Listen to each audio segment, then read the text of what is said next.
اسلام میں دو سیلیبریشنز ہیں، دو عید ہیں، عید الفطر، عید الاضحیٰ۔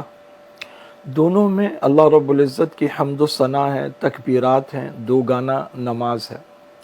اسلام میں موت چاہے شہادت کی کیوں نہ ہو، وہ سیلیبریشن نہیں ہے، موت کی تمنا ہے جو شہادت کی ہو، اس کے لیے دعائیں ہیں۔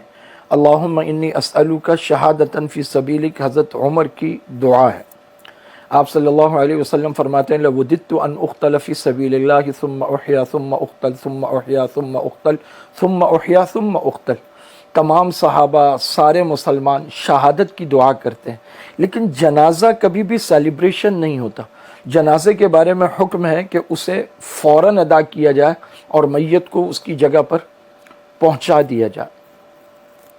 اس کے ساتھ ساتھ یہ کہ کیا کوئی ہے جو پوچھے کہ معاہدے میں غزہ کہاں ہے، بات میں غزہ کہاں ہے، اس موقع پر غزہ کہاں ہے، اسماعیل ہنیہ جو مہمان ہو کر مارا گیا وہ کہاں ہے؟ تو جنازہ کبھی سیلیبریشن نہیں ہوتا۔ BBC انڈیا نے کہا کہ انتم سنسکار کی رسومات شروع ہو چکی ہیں۔ اور کیا مسلمانوں کے جنازوں کے لیے غیر مسلموں کو بلایا جاتا ہے؟ اس میں سکھ بھی ہوں، اس میں ہندو بھی ہوں۔ ببیتا مارگریٹا نام کا بندہ، دیکھنے میں عورت کا نام لگتا ہے، یہ انڈیا سے آیا ہے۔ تو یہ ساری ہائپ کریٹ کر کے ایک طرف ایپسٹین فائل کو دبایا گیا، دوسری طرف قابضین نے بچوں کو قتل کیا، اسے دبایا گیا، اور تیسری طرف جنوری 2026 میں جو ہزاروں ایرانیوں ہم وطنوں کا قتل عام ہوا اس سب کو دبایا گیا۔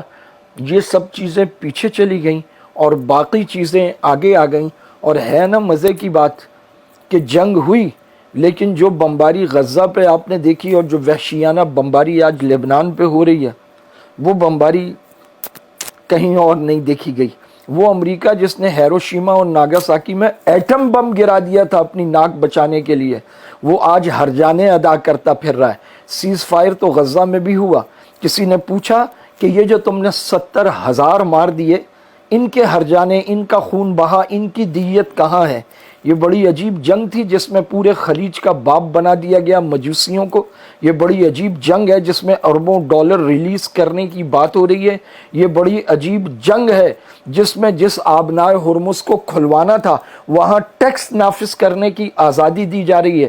یہ بڑی عجیب جنگ ہے جو پچھلے بیچے ہوئے تیل کے بھی اثاثے ریلیز کرنے کی بات ہو رہی ہے۔